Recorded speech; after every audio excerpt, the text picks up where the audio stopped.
dañuy xam ban message la mën a porter xam nga gérer artisanat bu mel ni Thiès yombul l'artisanat bu ñu ko déggee moom mooy métier yëpp yi nga xamante ni nit da koy defar ci loxo boppam te lii ci la bokk cordonnier ci la bokk menuiserie ci la bokk yeneen ak yeneen yu bëree bëri te dafa jot nag léegi Sénégal ñu dugg ci li ñuy wax consommer local parce que yi ñu fiy importer fu ne di ko fi jëli am na ñu ko man fuuf nekk fii di ko defar donc def promotion boobu dafa am solo loolu moom mooy justifier ñu am ay artisanat un peu partout donc sunu grand frère bii liggéey bi mu des Thiès ñëpp xam nañ ko ñëpp gis nañ ko il a bien structuré yóbbu na formalisation indi na ay affaires yu bari yoo xamante ni tey au niveau national day am tâche te loolu nag bu dee doomu Madina Fall jógee ci Madina Fall am ambition bu mel noonu ñun ñëpp dañ ko war a jàppale. xam nga lan moo tax ñu mel nii ci jëm ci kanam xam nga lii def nañ ko barki de mu ñu toog fii waxtaanee ko moom mënul ñëw mu yónnee ci ñi muy liggéeyandool bi mu jotee kii bi ñu wax ko nu muy demee ci saasi mu jël décision. xam loolu mooy leader. am na ñoo xam dañ naan la man de dana lii moom am na solo mën nañ ko mais duñ ko def waaye leader yu mel nii ñoo mën a ñoo dañ leen a war a jàppale. ndax bu fekkee saa yu ñu la joxee liggéey nga def ci comme ni mu defee nii lépp dina jëm kanam loolu la ñuy wax réactivité loo xam ne mën nga ko nga jóg ci saa jël décision ñëw def si ko. defe naa boobaak léegi matul 3 jours mu gis ay image yónnee fi ay ndaw ñu rendre ko compte mu jël décision technique ñëw bëgg ko waxtaan ak yéen dama bëgg ngeen déglu ko te tàcc ko. kon chambre des métiers xëy na nekkul fii ci affiche bi mais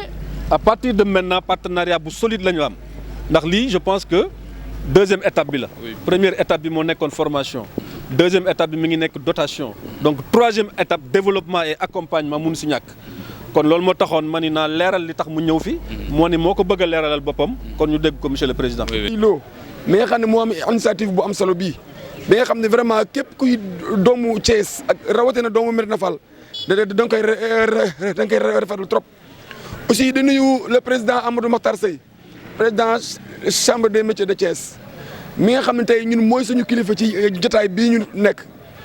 ànd ak aussi délégation le président regroupement des tailleurs de Thiès président Mamadou Seck président Yacouba Ndiaye président des tailleurs du Jaune Nord ak soxna Marème Sarr ñëpp nekk ci délégation bi nga xam ni mi ngi jógee chambre des métiers ànd ak président Amadou Makhtar Seye lu gàtt rek laay wax keroog ñëwoon nañu jour bi ñuy inauguré centre bi. yaakaar naa ni wax ji fi gën a am solo Serigne Cheikh Ngounda wax na ko pardon balay loolu may jéglu di nuyu honorable député Cheikh Gueye sama frère sama rak di ñaan yàlla li muy wut yàlla na ko yàlla jox te mu jikko vraiment te mu jëm ci kanam bu baax a baax ñëpp yéen na ko vraiment. keroog sëñ Cheikh Ngounda dafa wax pratiquement wax jëpp nee na Médina Fall tey am na ay milliardaires yoo xam ni tey lii Bamba Gueye def ñoo ko gënoon man mais xëy na ñooñu ñi ngi nekk ci leneen. mais Bamba mii am initiative bu jël li mu am xam-xamam ak dooleem ñëw bokk ko ak jigéenu Médina Fall yaakaar naa ni genre exemplaire yu mel nii la Médina Fall soxla exemplaire yu mel nii la Thiès soxla exemple yu mel nii la Sénégal soxla mooy ñoo xam ni développement moo leen soxal mooy luy yokku nit pas ku lay may jën mais ku lay jàngal napp ba boo liggéeyee nga amal sa bopp fayal sa bopp loolu mooy kàddu yi tënk rek keroog nag président yu yónni woon ma. vraiment bi ma yónnee ba pare ma dem rendre compte ko ne ko vraiment gis naa fa lu am solo loo xam ne taxaw nañ ko fa mais centre de production et formation boo xam ni Amadou Bamba taxawal na ko fa. munu ma ci saa si am na ay kit yoo xam ni dama ko waroon ay kit de formation ak ay financement yoo xam ni dama ko waroon joxe ci saa si dinaa ci jël benn jagleel ko sama jigéen ñooñu parce que man ak ñoom du woon tey. man ak ñoom doo woon tey démb la woon parce que maa leen njëkk a formé ba tey ku mel ni Bamba Gueye taxawal lu mel nii kon donc sama loxo du ci jug. ma ne ko président rek loolu li ma fii di mooy bëggoon laa wax lu mel noonu parce que comme man maa yor formation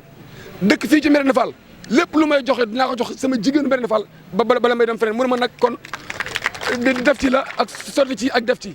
vraiment loolu nag du ma ci dugg naa ko bàyyi ak moom ngeen digle ko nag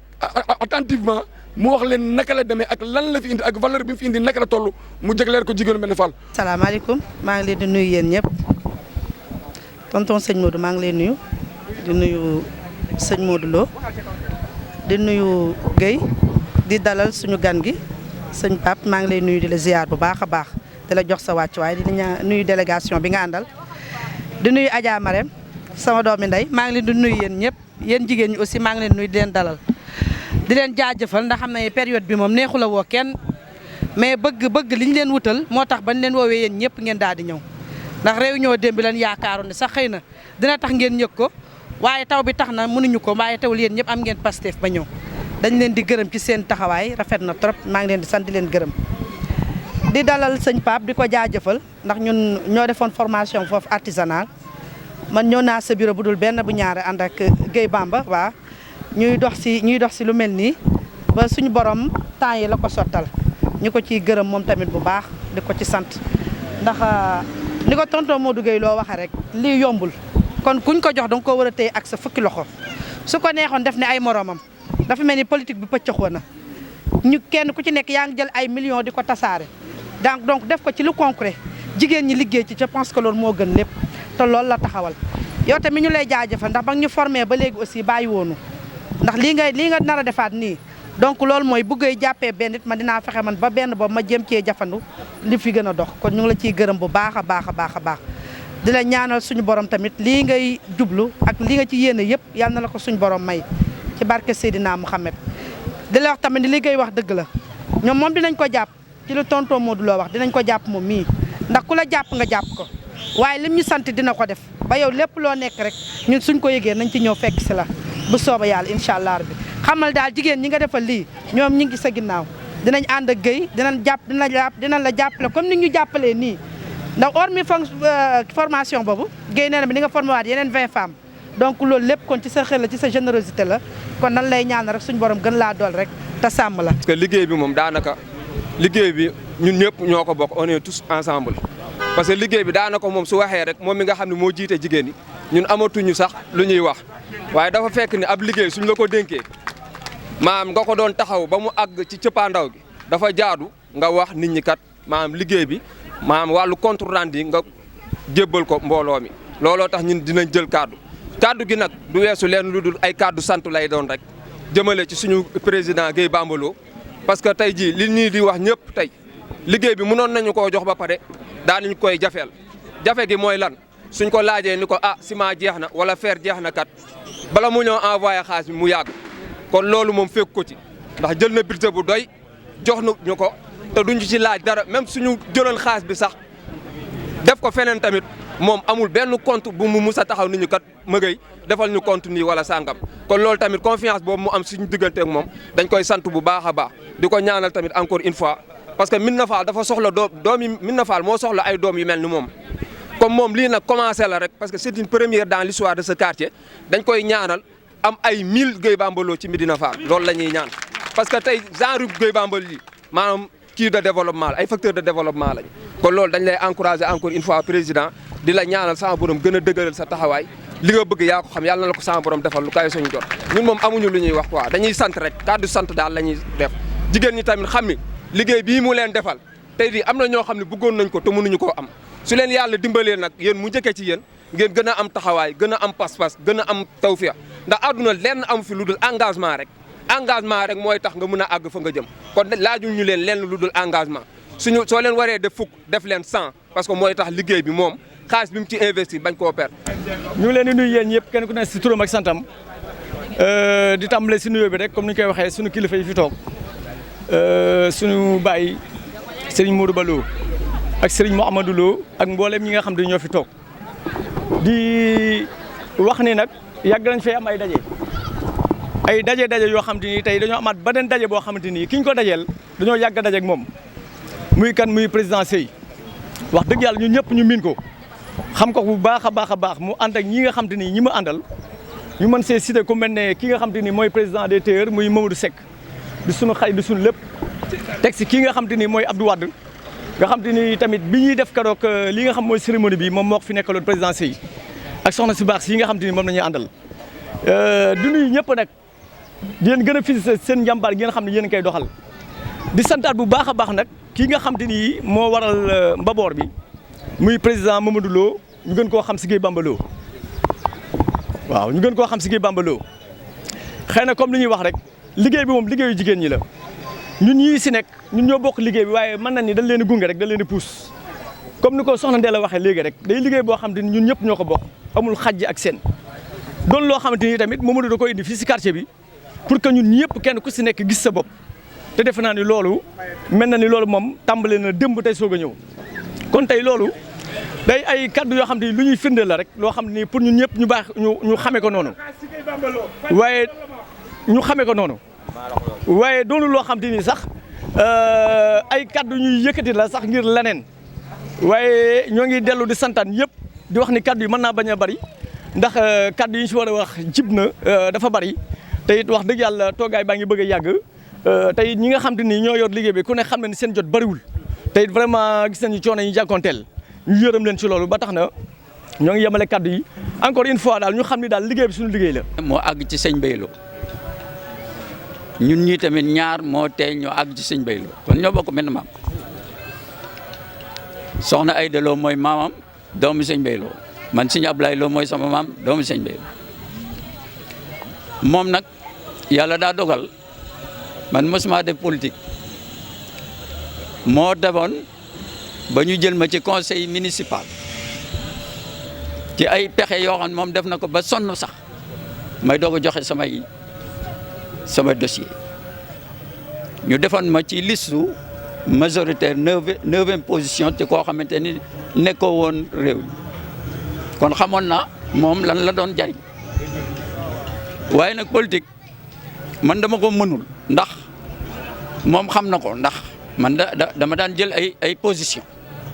ndax buñ nee lii la buñ nee weex la damay gëm weex rek bu ma gisaatee leneen nag sañ naa ni gisatuma leneen moom mii bi ñuy dem ci avant ñu dem municipal de woo naa ko ne ko beral sa yëfi bopp ñu jàppale la moom mii mi ngi nii booba xamul ne woon dañ koy tabbu nag ci ab lis léegi nag mbirum mbokk la ak xarit ak am di jàmm mooy sunu candidat nag fii. di nuyu sëñ Modou Ballo moom it di suñu mag di suñu kilifa mais également di nuyu suñu grand sëy moom xëy na yàgg nañ daje si jullikaay bi ndax voilà donc di ko nuyu bu baax moom it di ko ñaanal mission bi la président dénk yàlla na yàlla woyofal la yen bi yàlla bu la kenn gën la bilan. di nuyu aussi suñu frère Mamadou Seck nga xam ne kenn la suñun ci taxawaayam moom tamit mais également di nuyu suñu frère Abdou Wade qui n'est plus une personne à présenter ici à Thiès dinaa si ñëw parce que tey yàlla dafa def lu bari lu feeñul woon dafa feeñ tey Abdou Wade mii tey gëm boppam ak li nga xam moo am fii Médina Fall parce que Médina Fall dafa nekk un quartier spécial ku fi juddoo am na loo xam ne doo ko ñàkk doo ñàkk jom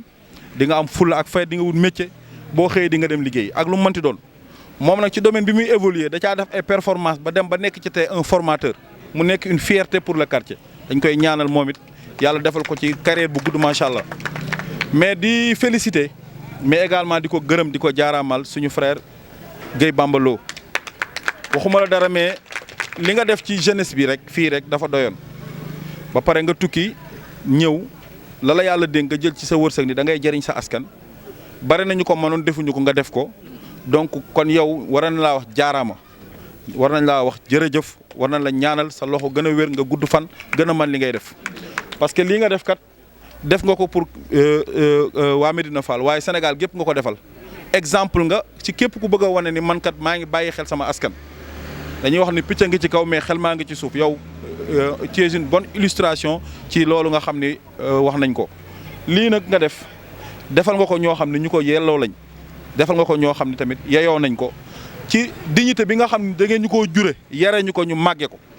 looloo ñu sonal bu ñuy toog ci politique mënuñu transhumer mënuñu dem fenn ñun mënuñu ni waaw ba pare ni déedéet parce que ki ñu àndal dañoo gisul ko tane moo tax ñu topp ci ginnaaw mi président Idrissa Seck te nag li gën a tax ñu ànd ak président Idrissa Seck dinaa leen ko wax tey fekk nañu nekkoon ci kër goo xam ni këru politique la moom mu ñëw jokk ci mbooloo ma am yum ci yokk ñëw fii ñëw si suñu baay Serigne Mor Lo ziar si ko ñëw am engagement yoo xam ne da koo jëloon ci comité de quartier bi nga xam ne ñoo fi taxawaloon benn programme de développement local mu wax ak sëñ bi ni ko yow de bu délégué quartier yëpp meloon ni yow Thiès man ma noppalu jël ci ay engagement ni ko lii ngeen wax ne man dinaa ko exécuter à 100% parce que ki neex a defal mooy li ngeen def rek yéen li sëñ bi wax fekk na ngeen matale lépp ñëw toog Idrissa Seck bi muy ñëw fii Médina Fall fekk na waa askanu Médina Fall ñi nga xam ne ñoo fi nekkoon ñu leen di rendre hommage suñu papa Bada Niang Modou Diouf ak ñi fi nekkoon yëpp ànd koog suñu papa Serigne Mor Lo ñu taxawal benn programme de développement local booba tali yooyu yi si bëri fii sottiwuloon du woon poste de santé du woon CM bay ñu wax ay lycée ba tey jii ñu bërki dem président digaat ñu ni lycée bi dinañ ko tabax fii donc loolu wane na ni Médina Fall musul yaafus dafa fekk ni rek mbirum taalibe gi dañoo tënkoon ba yu bëree bëri boolewuñ ko woon ci suñuy mbir waaye nag dañuy def léegi jamono mënoo def dara te boolewoo ci politique te ñun politique bii ñuy def doomu Thiès lañ dañ ñoo tabb ci liste ngir ñu war représenter ndawu Sénégal ndawu Thiès ñu yeewoo Médina Fall muy sasu rëy tey buñ gañe woon département bi yëpp ban ni ma takkal écharpe député te ma ñàkk Médina Fall wala ma ñàkk commune Thiès Nord ngañaay boobu du neex moo tax képp koo xam ne yaa ngi fi nañ bàyyi xel ci loolu parce que lii yokkute lay doon par force ndax sañuñu lu fi musul am ñu ñëw ni kaay yow lañ ko njëkk a jox ñu toog di yàccaara wala ñu wane ak yaafus leneen li ci topp mooy sëy doomu Médina Fall la dañuy wax ni genn golo gudd na mais boo ko laalee rek borom yëg ko yàlla def na bi ñu lay renouveler yàggul ñi may àndal xam nañ li may wax yëngu ci wàllum artisanat ba ñu waxee dama leen non mais jàppale leen grand sëy parce que moom mu ngi liggéey booba sa tudd ma aspect Médina Fall ndax am na loo xam ne jigul ku ñëpp bokk moom da ngay yaatal waaye la ñu tax a wax xëy na yàlla bisu mel ni la doon xaar donc pour wax la ñun ñëpp ñu ngi bàyyante xel sëñ Modou Lo moom mii bis bu ne du jóg ci di ma conseil di woote di wax fii ñi fi nekk ñëpp ñu yéene moo tax ñun amuñu droit à l'erreur li ñuy def nii bu narul jëriñ Médina Fall bu mu agsi parce que li ñu gëm mooy yéen ñëpp suñu yaay ngeen ñun ñoo war a feral seeni rangoñ ñun ñoo war a taxawal leen bu dee wax ak taxawaay bu matale mooy waral Médina Fall gis boppam ci nguur gi fas yéene nañ koo matale incha allah donc di wax rek lii nga xam ne nag suñu frère Modou Gueye Bambalo initié na ko ba muy tàmbali xamul woon ni kat bu defee keneen dina ci jokk kon moom dafa tàmbali rek te li nga tàmbali mënoo xam fu mu yem waaye xam nga fi nga ko tàmbalee ñi ci am yéene yaatu na ni ko suñu frère Sey defee ñu ne dinañ ci jàpp ci li ñu yàlla dénk ku su néew ci li ñu mën a gun te duñ ci yem bu ñu yàlla may ëllëg li koy ëppit dinañ ko def te bu dee ci relation la tamit luñ ci mën danañ ko def pour mu gën a yaatu pour wax la rek li ngay def nii ñaax nga ñu gën nga ñoo dolli tamit ñu gën a taxawaat ndax ñun ay Baay Faal lañ takk suñu ndigg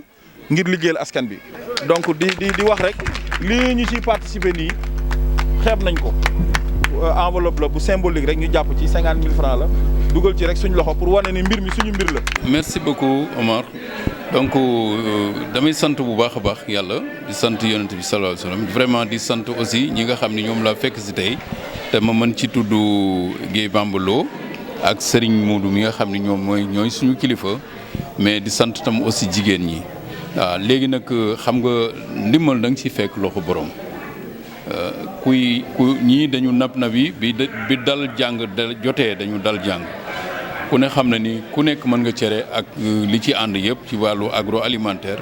mais ñoom lu war a mat ay at yu gépp xaw a gudd ci ginnaaw ñëw nañu taxaw ànd ak seen leader muy monsieur Gueye Bambalo moom it mu takk ndiggam fexe ba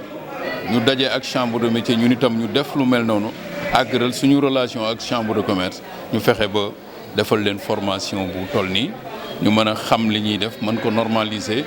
mën a quantifier seeni wàllu qualité bi ba nga xam ni li ñuy liggéey dina mën a nekk lu am solo.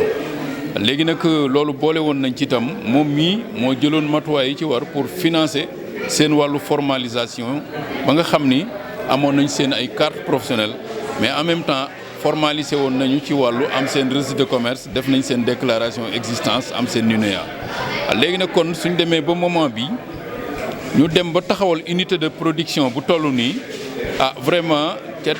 ci bootu woon ci chambre de métier naka jekk ak chambre de commerce dana am solo ñu nit ñu ñëw tey indi suñu tous personnel pour wane ni alors lii ñun gis nañ ko mais am na luñ si mën yàlla def na am nañu yéene monté ci Sénégal ci région de Thiès ñetti unité de fabrication emballage de biodégradable loolu nag dafay soxal trop ñi nga xam dañuy transformer céréale locale bi ak ñi nga xam dañuy liggéey ci wàllu fruits et légumes comme ñoom unité la bu mel noonu nga xam ni tey équipé nañ ko ci wàllu équipement yu ma fekk équipement yu am solo la yoo xam ni xaw nañu mën a wax ni répondre na aux normes parce que kenn peinturul équipement yi dañ leen a jël tool bi noonu la ñu jël utiliser ko te tool bi tool bu baax la. léegi kon li ci des mooy comme ñoom dañu war a jënd suba emballage baax na ton bu ñu demee ba egsi fii ñu nit ci responsable bi nga xam séq nañ ko ak ba réussir au Sénégal ñu financé ñu ba ñu mën a monter ay chambre froide ci région bi mën a monter aussi ay unité de de fabrication emballage ñu boole leen ci jagaleen leen ci benn unité boo xam bi fos nañ ko yéene indi implanter leen ko fii en même temps ñu mën a fexe ba former leen ci loolu ba ñu mën koo jëriñoo mais en même temps ñu former waat ci seen biir ñeenti ndaw yoo xam ni ñoom ci loolu la ñuy yëngu ci la ñuy liggéey pour ñu mën koo pérenniser incha allah. bon nañ ci boole équiper seen bureau dinañ si boole équiper seen bureau ak ordinateur ak imprimante laser en même temps dinañ ci boole itam demul leen ci benn congélateur boo xam ni dinañ ci mën a garder yenn produits yi nga xam ni day soxla fu sedd wala yu demee noonu. dinañ ci boole équipement ak matière première bu leen permettre ñu mën a débuter seen travail ba xam ni loolu buñ ko écoulé mën a continuer liggéey seen liggéey. dinañ si boole aussi itam jàppale leen ci wàllu éducation financière. Merci Oumar. Nos impressions aujourd'hui, c'est une impression de fierté et surtout on est très rassurés de voir d'autres acteurs très importants, aussi bien au niveau local que national, venir nous appuyer. Je dois remettre un peu le contexte de ce projet et rappeler un peu l'historique qui nous lie avec la Chambre des métiers. Il faut rappeler qu'à l'origine, donc à la formation des femmes, toute la formation a été réalisée avec l'appui de la Chambre des métiers. Donc c'est d'ailleurs dans les locaux, dans le centre d'incubation de la Chambre des métiers, que nous avons eu l'honneur, avec les femmes de cette association, de faire notre formation. Et si ma mémoire est bonne, c'était la première formation qui a été organisée à l'ouverture de ce centre d'incubation. C'est pour dire que c'est un partenariat qui a perduré dans le temps. Ça veut dire que c'est un partenariat solide. Il y a 4 jours, nous avons inauguré ce centre de transformation de céréales locales et en même temps d'incubation. Donc le président Sey, de par son leadership et par le fait qu'il habite aussi dans ce quartier, a jugé nécessaire et important que la Chambre des métiers, à la suite de la Chambre des commerces, puisse participer et apporter sa pierre à l'édifice. Qu'est-ce que le président Sey est venu nous annoncer aujourd'hui? Vous savez, aujourd'hui, en matière d'agroalimentaire, les normes sont assez strictes, aussi bien hygiéniques qu'autre chose. Parce que, si vous le voyez bien, tout ce qui est biodégradable, tout ce qui est protection de l'environnement est devenu très présente au niveau de l'agroalimentaire. Donc le président Sey est venu nous dire que pour nous soutenir, il va nous installer une unité de construction d'emballage biodégradable pour nous permettre de se mettre aux normes. Il ne va pas tout simplement nous installer cette unité, il va aussi former des personnes, une dizaine de jeunes qui vont apprendre ce métier de fabrication d'emballage biodégradable. Et en plus de ça, parmi ces 10 personnes-là, il va y avoir 4 jeunes qui auront une formation plus poussée et qui feront de la fabrication d'emballage un métier. Il ne s'arrête pas là, il va doter aussi de ce centre d'un congélateur pour nous permettre de conserver les produits, puisque nous travaillons dans des produits qui sont rapidement périssables. Et ensuite, il va nous installer une imprimante laser pour nous permettre d'imprimer nos labels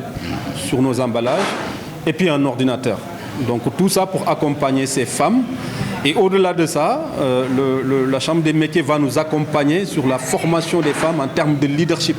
pour qu'elles-mêmes, dans l'avenir, elles puissent présenter et défendre leurs projets devant les partenaires et lever d'autres fonds pour permettre de développer leur activité. Et au-delà de ça aussi, comme elle l'a dit, ça ne s'arrête pas là. Il y a d'autres partenariats et d'autres produits qui seront proposés via la Chambre des métiers pour aider cette unité à se développer, à rayonner partout dans ce pays. Donc pour nous, c'est un sentiment de fierté au nom de toute l'association, la Grande Rencontre. Au nom de toutes ces femmes, nous vous disons merci. Merci à la Chambre des métiers pour cet accompagnement et aussi pour cette deuxième phase de notre partenariat qui a débuté déjà depuis des années. Et nous pensons et nous croyons que ça va être un partenariat qui va aller au-delà de notre génération même. Voilà. également un apport positif pour Zia Delma, qui est quand même un concessionnaire de Caterpillar ici en Afrique de l'Ouest. Il travaille aussi par rapport au climat, à la sauvegarde de l'environnement dans le cadre de la RSE. Effectivement, c'est ce que je lui disais tout à l'heure. Je lui disais, bon, dans ce monde aujourd'hui, si vous voulez faire des partenariats, il faut que vous soyez en phase avec les normes internationales. Aujourd'hui, le Sénégal ne peut pas être un pays isolé du reste. Médina Fall ne peut pas être un local isolé du reste. Donc, tous les organismes, toutes les organisations ou les entreprises sont obligées de respecter ces normes-là. Et Zia Delmas en fait partie. Donc, Zia Delmas est une entreprise qui est très, très sensible par rapport à tout ce qui est respect et protection de l'environnement. Et dans le cadre de notre démarche RSE, effectivement, avoir une unité qui va fabriquer des emballages biodégradables ne fait que renforcer la volonté de Zia Delmas d'accompagner ces femmes. Voilà. Merci. Merci beaucoup. وكملا كل ما ننحو ونقصد وهب لنا كل ما وفينا كل شيء صعب يسر لنا المراد هب لي المال والفتح وتيسر يسر لهم به الذي تعصر فكل ما جرى فتاه وهاب يا رزاق يا ملك وهب لي وارزقني كل ستر الله وبركة. امين.